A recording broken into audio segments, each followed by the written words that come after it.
السلام علیکم ورحمۃ اللہ وبرکاتہ۔ نحمده ونصلي على رسوله الكريم وعلى آله وأصحابه أجمعين، أما بعد، فأعوذ بالله من الشيطان الرجيم، بسم الله الرحمن الرحيم۔ من عمل صالحا من ذكر أو أنثى وهو مؤمن فلنحيينه حياة طيبة ولنجزينهم أجرهم بأحسن ما كانوا يعملون، صدق الله العظيم۔ محترم حضرات، معزز سامعین کرام اور حاضرین جلسہ، اللہ تعالی نے انسان کے اندر جستجو کا ایک مادہ رکھا ہے اور یہ بچپن سے بیدار ہو جاتا ہے۔ ایک چھوٹا سا بچہ شعور میں آتے ہی سوالات شروع کر دیتا ہے۔ وہ ماں سے پوچھتا ہے یہ کیا ہے، وہ کیا ہے، وہ اتنے سوالات کرتا ہے کہ ماں باپ دونوں تنگ آ جاتے ہیں۔ وہ ایک ایک چیز کو 10 بار پوچھتا ہے۔ جستجو انسان کے اندر ایک بہت بڑی صفت ہے، بہت بڑی دولت ہے۔ اس مادے کو انسان کے اندر پیدا کر کے اللہ سبحانہ و تعالی ہم سے یہ مطالبہ کرتا ہے کہ اب میری جستجو کرو، میری طلب کرو۔ یہ انسان کے اندر اتنی طاقتور صفت ہے کہ اس نے ڈھونڈتے ڈھونڈتے ایٹم تلاش کر لیا۔ 1 سینٹی میٹر کے 10 کروڑ حصے کیے جائے تو اس کا 10 کروڑواں حصہ ایٹم کہلاتا ہے۔ سینٹی میٹر کو تو کمزور نظر والا ویسے ہی نہیں دیکھ سکتا، اس کو تو وہ لکیر ہی نظر نہیں آئے گی، مگر انسان ایسی تلاش میں لگا کہ اس تک پہنچ گیا۔ پھر اس ایٹم کے اندر مزید جہاں ہے، الیکٹرون ہے، پروٹون ہے، ان کو بھی اس مادہ جستجو کی وجہ سے انسان نے پہچان لیا۔ حالانکہ نظر نہیں آتے کہ آج تک کوئی ایٹم دیکھ سکا، کوئی پروٹون دیکھ سکا، پھر کیسے پہچانا؟ شواہد سے، دلائل سے، واقعات و حادثات سے پہچانا کہ پیچھے کوئی ایک نظام ضرور ہے۔ مگر آج ہمیں اللہ تعالی نظر نہیں آ رہا، جنت سامنے نہیں ہے، دوزخ سامنے نہیں ہے۔ اللہ تعالی ہم سے مطالبہ کرتا ہے کہ میری بھی تو جستجو کرو۔ ایٹم تو تمہیں نظر آتا ہے، کیا میں نظر نہیں آ سکتا؟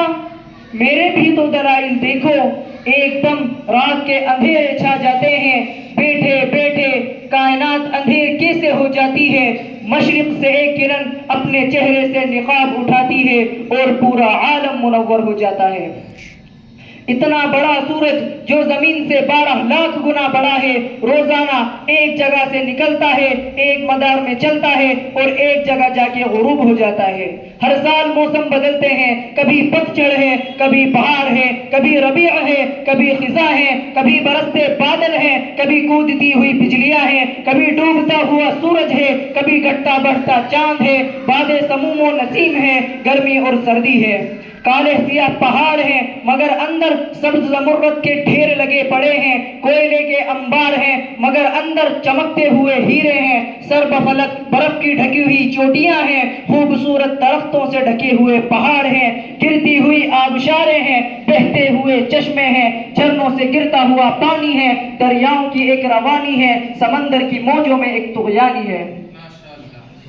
حضرات توجہ فرمائیے، ایک معمولی سا پانی کا قطرہ اللہ سبحانہ و تعالی کی قدرت بتا رہا ہے۔ ایک معمولی سا پانی کا قطرہ صدف میں جا کے موتی بنا، سانپ کے منہ میں جا کے زہر بنا، ہرن کے منہ میں جا کے مشک بنا، بکری کے منہ میں جا کے دودھ بنا، آم کی جڑ میں جا کے آم بنا اور انسان کے منہ میں جا کر اس کی زندگی کا سامان بنا۔ یہ کچھ نہیں بتا رہا کہ اس کے پیچھے بھی کوئی ذات ہے جو ان سب کو چلا رہی ہے۔ ان لہذا الخلق خالق، بے شک ان مخلوق کا کوئی خالق ہے۔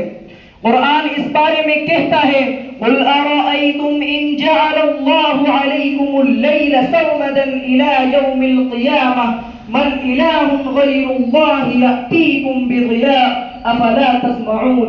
مجھے بتاؤ اگر میں رات کے اندھیروں کو بھلا کر دوں تو کوئی ہے طاقت میرے سوا اور روشنیوں کو لے کر آئے تو تمہیں کچھ پتا نہیں چل رہا کہ کوئی طاقتور ذات ہے کہ جس نے اندھیری چادر پھیلا دی. قل أرأيتم إن جعل الله عليكم النهار سرمدا إلى يوم القيامة من إله غير الله يأتيكم بليل تسكنون فيه أفلا تبصرون. اس سورج کو تمہارے سر پر کھڑا کر دوں, اسے ڈوبنے نہ دوں, روشنی کو جانے نہ دوں, اندھیروں کو آنے نہ دوں, تو مجھے بتاؤ کوئی ہے میرے سوا جو اندھیروں کو لا سکے جس میں تم سو سکو, آرام کر سکو؟ کیا یہ دن کا اجالا اور رات کا اندھیرا نہیں بتا رہا کہ کوئی اللہ ہے, کوئی ہے کہ جس کے ہاتھ میں ساری کائنات کی لگام ہے؟ کیا اللہ کے سوا کوئی اور معبود ہے, کوئی اور ہے جو ہماری قسمت سے کھیلتا ہے؟ ایک گندے قطرے کو انسان بنا رہا ہے اور اسے بولنے کی طاقت دے رہا ہے, سننے کی طاقت دے رہا ہے, سمجھنے کی طاقت دے رہا ہے, اور ایک گندے قطرے پر تجلی ڈال کر اسے ایسی شکلیں دے رہا ہے, کسی کو مرد میں بدلا, کسی کو عورت میں بدلا, کسی کو حسن دیا, کسی کو بدصورتی دی. ایسے ہی زمین کو کہیں فرش بنا دیا, کہیں صحرا بچھا دیا, کہیں پہاڑ کھڑے کر دیے, کہیں دریا بہا دیے, کہیں درختوں پہ پھل لگا دیے, کہیں کانٹے اگا دیے. یہ سب کچھ کیسے ہو رہا ہے؟ اس کے پیچھے کون ہے؟ اللہ خود کہہ رہا ہے امن خلق السماوات والارض, کوئی ہے تیرے رب کے سوا یہ سب کچھ بنانے والا؟ وانزل لكم من السماء ماء, کوئی ہے تمہارے رب کے سوا پانی بنانے والا؟ فانبتنا به حدائق ذات بهجة, کوئی ہے تمہارے رب کے سوا باغات نکالنے والا؟ ما كان لكم ان تنبتوا شجرها, ایک درخت کو پیدا کر کے دکھا دو میری مرضی کے بغیر. اِلَٰهٌ مَّعَ اللَّهِ, کوئی ہے اللہ کے سوا؟ نہیں نہیں, کوئی نہیں ہے. کسی شاعر نے کیا خوب کہا ہے, جو لا کہا وہ لا ہوا, وہ لا بھی اس میں لا ہوا, جز لا ہوا کل لا ہوا, پھر کیا ہوا؟ اللہ ہوا. حضرات, اللہ تعالیٰ کا ہم سے مطالبہ ہے کہ اے میرے بندے اور میری بندیوں, تم میری جستجو کرو. ابھی تو تم کپڑے کے غلام بن گئے ہو, پتھروں کے غلام بن گئے ہو, قینچی کے غلام بن گئے ہو, چیزوں کے غلام بن گئے ہو. جب میری اور تمہاری یاری لگے گی پھر تمہیں پتا چلے گا کہ زندگی کسے کہتے ہیں, زندگی کس چیز کا نام ہے. زندگی روٹی کا نام نہیں ہے, کپڑے پہننے کا نام نہیں ہے, عیش پرستی کا نام نہیں ہے, خوبصورت گھر بنانے کا نام نہیں ہے, بڑے بڑے کارخانے چلانے کا نام نہیں ہے. اگر یہی زندگی کا مقصد ہے تو پھر موت آنے پہ یہ سب کچھ چھن کیوں جاتا ہے؟ حضرات, ہم کچھ کام کرنے کے لیے دنیا میں آئے ہیں, یوں فارغ رہنے کے لیے نہیں آئے. وہ کام کیا ہے؟ مرنے سے پہلے اللہ سبحانہ و تعالیٰ کو پہچان کر اسے راضی کرنا ہے. میں چند اشعار کہہ کر اپنی بات یہی ختم کرتا ہوں. یہی تجھ کو دھن ہے رہوں سب سے اعلیٰ, زینت نرالی ہو فیشن نرالا, جیا کرتا ہے کیا یوں ہی مرنے والا. تجھے حسن ظاہر نے دھوکے میں ڈالا, تجھے پہلے بچپن نے برسوں کھلایا, جوانی نے پھر تجھ کو مجنوں بنایا, بڑھاپے نے پھر آ کے کیا کیا ستایا, اجل تیرا کر دے گی بالکل صفایا. جگہ جی لگانے کی دنیا نہیں ہے, جگہ جی لگانے کی دنیا نہیں ہے, یہ عبرت کی جا ہے تماشا نہیں ہے. وما علینا الا البلاغ.